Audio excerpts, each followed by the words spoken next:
Oke, welcome to my channel di channel Seno 1%. Yang mana dengan adanya channel ini saya berharap bisa membuat kita tumbuh dan berkembang setiap harinya minimal 1%.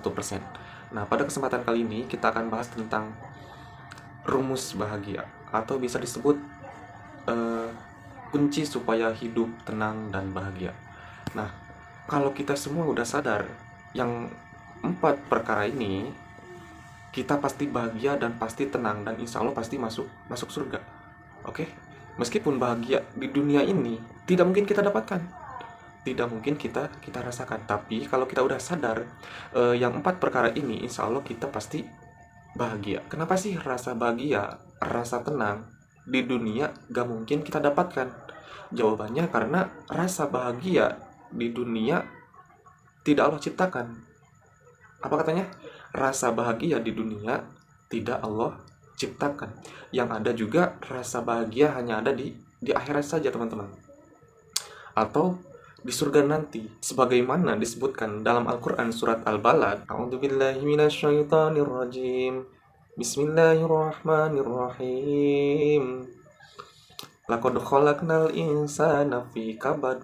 Surat Al-Balad ayat 4. Jadi yang artinya sesungguhnya kami telah menciptakan manusia berada dalam susah payah. Nah, bukti bahwa di dunia itu tempat eh, bukan tempat untuk bersenang-senang. Jadi sudah digarisbawahi bahwa manusia itu diciptakan dalam keadaan susah payah. Jadi kesimpulannya, percuma kita mencari rasa kebahagiaan di dunia ini.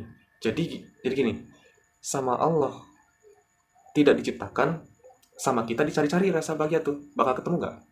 Pasti gak bakal ketemu kan? Bener gak? Kalau gak percaya coba deh pikir. Kalau misalkan ada rasa bahagia di dunia ini, kita gak mungkin ada rasa bingung, rasa susah, rasa sedih. Nah, itu bukti bahwa rasa bahagia itu hanya ada di akhirat saja. Jadi sekali lagi percuma kita mencari rasa bahagia di dunia ini, sebab gak bakal kita temui, teman-teman. Sama kita dicari, sama Allah gak diciptakan. Tapi kalau kita udah sadar yang 4 perkara ini, insya Allah kita pasti tenang nih, pasti bahagia nih, pasti masuk surga. Nah, jadi gini, ada suatu kisah tentang Ki Hatim Asom. Nah, si Ki Hatim Asom ini adalah aki-aki. Asom ini adalah orang yang terkenal eh, kesupiannya. Jadi orang yang udah, intinya dia tuh orang yang udah makrifat kepada Allah. Jadi si Ki Hatim Asom ini ditanya kayak gini, "Hei Ki Hatim Asom, bagaimana sih caranya supaya hidup di dunia ini tuh bahagia? Seperti gak ada rasa susah, seperti gak ada rasa sedih, seperti gak punya rasa bingung." Nah, Ki Hatim Asom menjawab, jawabannya gini, "Aku malu bila bersedih, sedangkan semua urusanku ada di genggaman Robku," katanya. Sebagaimana disebutkan dalam kitab Jauhar Maknun, di pinggirnya, "Sakinuna tata ala majaril akdar." Orang yang bertauhid itu adalah orang yang tenang dalam putaran takdir. Nah, itu. Dan yang paling penting, kita harus sadar empat perkara, kata Ki Hatim Asom. Nah, jadi apa aja sih kunci supaya hidup tenang itu? Yang pertama, punya kesadaran bahwa rezeki yang udah ditakar tidak akan pernah tertukar dengan orang lain. Kata Rasul, tidak akan mati suatu makhluk sebelum disempurnakan rezekinya dan umurnya. Bagaimana disebutkan dalam hadis lain, sesungguhnya rezeki itu akan mengejar pemiliknya seperti ajal mengejarnya. Nah, itu. Nah, ini konsep yang harus kita ingat, bahwa kita benar-benar dikasih rezeki yang tak henti-hentinya. Gak bakal Allah menciptakan suatu perut kalau tidak sanggup dengan rezekinya, teman-teman. Intinya kita harus yakin bahwa rezeki itu tidak akan pernah tertukar dengan orang lain. Jadi kita itu tinggal ikhtiarnya saja dan diiringi dengan doa. Kedua adalah sadar bahwa perbuatan-perbuatan, amal-amal yang diperintahkan oleh Allah Subhanahu wa taala gak mungkin bisa diwakilkan oleh orang lain. Misal contoh, kita banyak uang nih. Misal uang kita 2M nih. Terus kita menyuruh orang buat sholat, tapi ganjarannya buat kita. Bisa nggak? Nggak bisa kan teman-teman? Nah, jadi intinya amal itu masing-masing. Nggak bisa diwakilkan. Jadi intinya kita harus menyibukkan diri untuk berbuat amal baik, berbuat amal soleh. Waktunya sholat, sholat. Waktunya duha, duha. Waktunya tahajud, tahajud. Waktunya puasa, puasa. Waktunya apalagi? Waktunya ngaji Quran, ya ngaji Quran. Waktunya pengajian, ya pengajian ya teman-teman. Jangan males-malesan. Jadi hidup ini cuma sekali teman-teman. Jadi harus ibadah sekalian. Karena kenapa? Gagal hidup beda sama gagal ibadah. Gagal dagang beda sama gagal ibadah. Kalau dagang bangkrut, kita bisa minjam ke teman, pinjam dulu 100 misalnya. Tapi kalau gagal ibadah, ya beda lagi. Nantinya pasti bakal masuk neraka. Misalnya gagal tani nih, kita bisa nanam lagi bulan depan. Tapi kalau gagal ibadah, nggak mungkin kita bisa balik lagi ke dunia. Nah, jadi gitu. Kita tahu kan, Nabi Adam aja salahnya cuma satu, dikeluarin dari surga. Nah, kita yang salahnya banyak, pengen masuk surga. Malu gak? Pasti malu kan? Nah, jadi intinya kita harus fastabiqul khairat, teman-teman. Berlomba-lomba dalam kebaikan. Ini ada suatu kisah lagi nih, cerita lagi. Dulu di zaman Harun ar-Rasyid ada seorang yang bernama Bahlul. Kalau bahasa kita, Bahlul itu bermakna bodoh, goblok, dan dungu. Nah, Khalifah ini tertawa. Heran, kok ada orang yang bernama Bahlul, sehingga ia pun diundang ke istana. Nah, saat itu singkat cerita, si raja itu memberikan tongkat kepada si Bahlul nih dan berkata, jika seandainya suatu saat kamu menemukan orang yang lebih bodoh, orang yang lebih goblok, orang yang lebih dungu daripada kamu, tolong berikan tongkat ini kepada dia. Nah, katanya. Nah, si Bahlul pun menyimpan tongkat pemberian dari sang raja, yaitu Harun ar-Rasyid. Nah, singkat cerita, setelah waktu berlalu cukup lama, raja pun jatuh sakit nih. Nah, sebagai kenalan raja, si Bahlul ini menjenguk si raja. Dalam sakitnya, raja sempat curhat ke Bahlul dan berkata, Bahlul, aku akan pergi ke suatu tempat yang sangat jauh, yang tidak mungkin kubayangkan sebelumnya, katanya. Si Bahlul pun bertanya, sudahkah Baginda menyiapkan bekal untuk perjalanan yang sangat jauh itu? Si raja menjawab, kurasa bekalku amatlah kurang, katanya.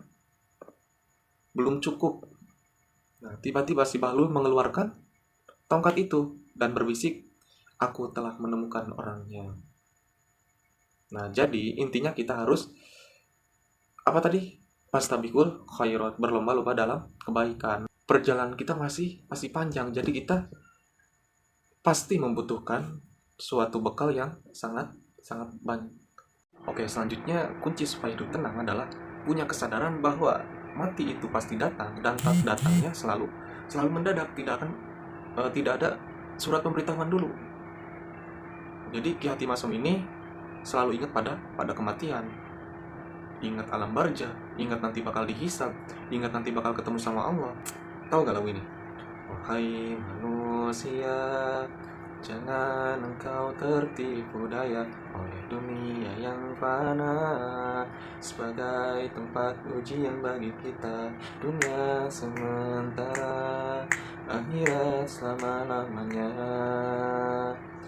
Orang kaya mati, orang miskin mati, raja-raja mati, rakyat biasa mati, semua mati menghadap ilahi. Dunia yang dicari tak ada yang berarti, dunia yang dicari takkan dibawa mati. Nah, intinya mau raja, mau siapapun itu, mau orang miskin, orang kaya, orang utan, pasti mati, teman-teman. Kata Nabi, akmaru ummati ma baina sittina ila sab'ina wa qauluhum ma yazuzu dalik. umur umat kanjeng Nabi itu antara 60 sampai 70 dan sangat sedikit sekali yang melampaui dari itu. Jadi intinya umur yang di atas 70 itu adalah bonus. Nah, yang namanya bonus pasti sedikit. Nah, bisa jadi besok kamu mati. Kan gitu, bisa kan? Misalnya kamu keluar dari WC kepleset mati. Terus misalnya kamu apa? Lagi naik motor padahal kamu udah berhati-hati nih. Tapi orang lain nih yang gak hati-hati. Nah, intinya mati itu pasti datang dan datangnya selalu mendadak. Tidak pernah menunggu kita siap. Jadi kita yang harus mempersiapkan diri untuk kematian. Jadi kematian yang indah itu adalah kematian yang direncanakan. Direncanakan bahwa oh, kita bakal mati nih. Jadi kita harus punya bekal buat bekal nanti. Kayak gitu. Jadi kita harus mempersiapkan diri karena kita gak mungkin hidup selamanya di dunia ini. Nah, jadi gitu. Mumpung kita masih hidup, mari kita bersama-sama berlomba-lomba dalam kebaikan. Jadi jangan terlalu di pikiran kita tuh dunia. Jadi kita harus mikir juga akhirat nih. Karena tempat tinggal kita yang sesungguhnya adalah di akhirat nanti, teman-teman. Nah, itu kunci bahwa kunci supaya hidup tenang. Yang ketiga itu punya kesadaran bahwa mati itu pasti datang dan datangnya selalu mendadak. Tidak akan ada surat pemberitahuan terlebih dahulu. Nah, terus yang terakhir kunci supaya hidup tenang dan bahagia yaitu punya kesadaran bahwa Allah itu Maha melihat dan tidak pernah sedikit pun tidak melihat kita, teman-teman. Jadi intinya kalau kita mau berbuat maksiat nih, oh ingat Allah. Allah itu Maha melihat, misalnya kayak gitu. Jadi gak jadi maksiatnya karena malu dilihat oleh Allah. Mau maling, ingat Allah. Mau judi, ingat Allah. Mau maksiat, ingat Allah. Intinya kita harus merasa bahwa diri kita itu diawasi.